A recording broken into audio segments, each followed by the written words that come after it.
Now we're going to look at a simple truss example to illustrate the two methods, Lagrange multiplier and penalty.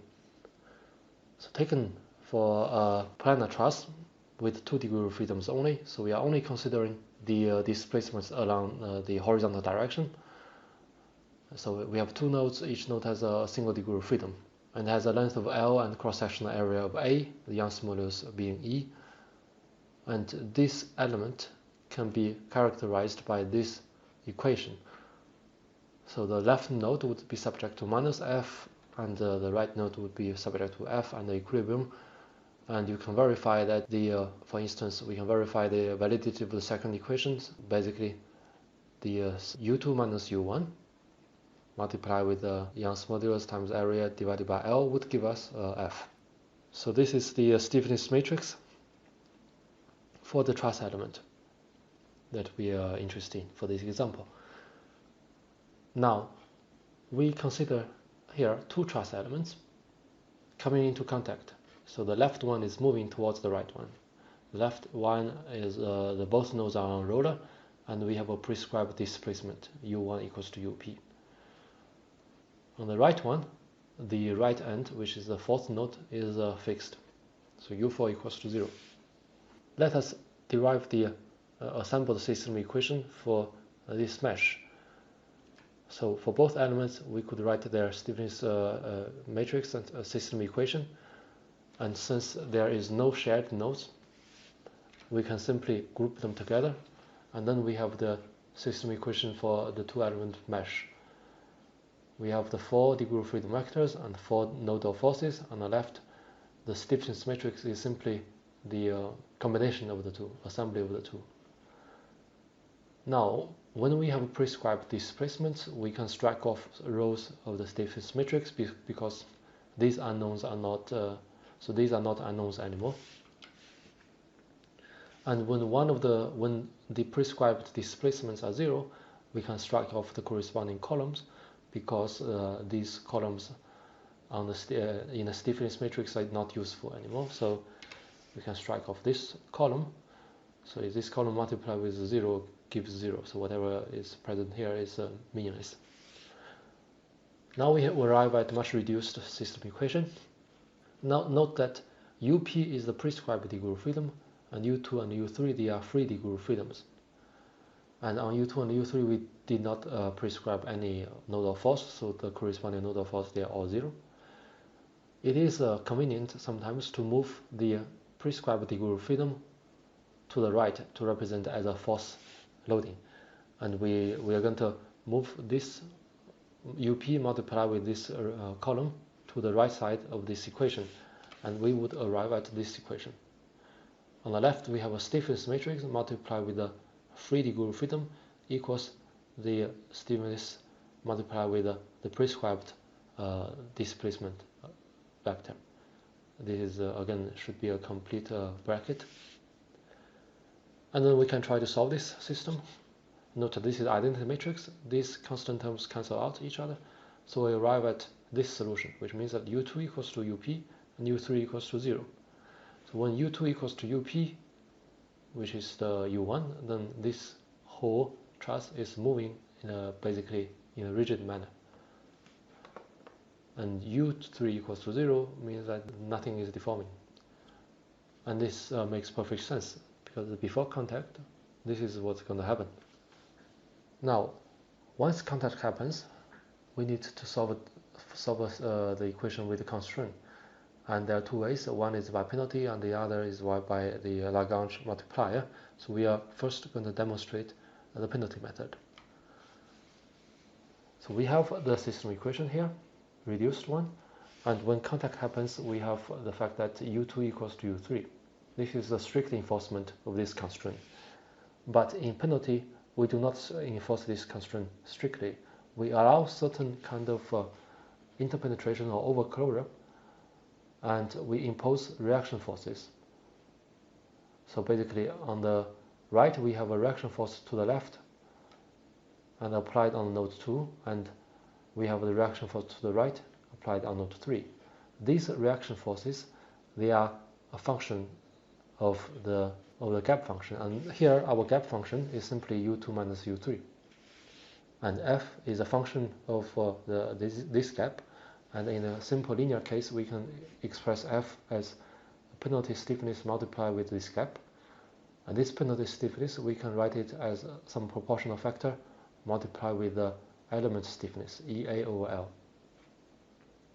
So when we use the penalty formulation, so we allow certain extent of interpenetration, and we impose corresponding reaction forces, which is calculated by some penalty stiffness multiplied with the gap, and these forces apply on the nodes, and we can add these force terms to the right hand side vector, which are the nodal forces. And since they are composed of the functions of the free degree of freedoms u2 and u3, we can move this whole term to the left and express it as the matrix multiplied with this u2 and u3 vector. We would then arrive at this system equation. So we have a new system, new stiffness multiplied with the free degree of freedom vector equals our prescribed loading. And if we solve this simple system equation, so we invert the matrix, we would then be able to find the solution for u2 and u3. So they are expressed in terms of up, our prescribed displacement on node 1, and the epsilon, which is a scaling factor for the penalty stiffness. Now, let us see the effect of this scaling factor on our solution, and we first take two limits where epsilon goes to infinity or epsilon goes to 0, and then we look at two particular cases where epsilon equals 5 and 10. In this case, when epsilon goes to infinity, we can take the limit, and the first term becomes 1 over 2, the second term also becomes 1 over 2, and then we get our solution to be simply half of up for both u2 and u3. And this is the exact solution, because when the two comes into contact, u2 must equal to u3, and since we have interpolation and the two they are of equal length, so you expect the middle node to move at half of the prescribed displacement. We can then calculate our f. So we multiply the displacement u3 with our stiffness EA over L, and we would obtain the f, which is here applied here. Another limit is when epsilon goes to 0, and then this one becomes 1 and this becomes 0, and we retrieve the solution where there was no contact and force equals to 0. So basically this is the case where the penalty stiffness is not there, so there is simply no reaction force to prevent the interpenetration from happening. Then let's take the look at the case where epsilon equals to 5.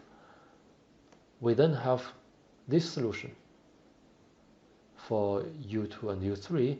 We can see that they are different, and they are different by a factor of 1 over 11 multiplied with up. So compared to the exact solution, this interpenetration is actually quite large. And then if we look at the case of epsilon equals to 10, then we have the interpenetration to be 1 over 21 multiplied with up. And we can further increase this epsilon to reduce this interpenetration. So basically, depending on your tolerance, we can you can choose different values for epsilon.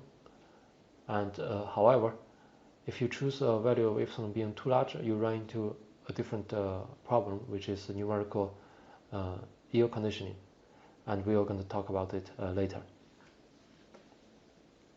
Now let's look at the same example with Lagrange multiplier method. This time, the contact is strictly enforced. There is no interpenetration allowed. However, f is no longer a function of a gap. F is no longer a function of displacement, and we don't know their values. What we can do is to simply add this f into the equation. So they would constitute as the nodal forces on node 2 and node 3. But now we have a system equation with a displacement unknowns together with a force unknown, and we only have two equations, and we can't solve it. We need to augment the system by adding the constraint here. So we have a constraint equation on U2 and U3. Now, since f is a new unknown, I'm going to shift it to the left side. And then I'm going to write everything in the matrix for multiplication format.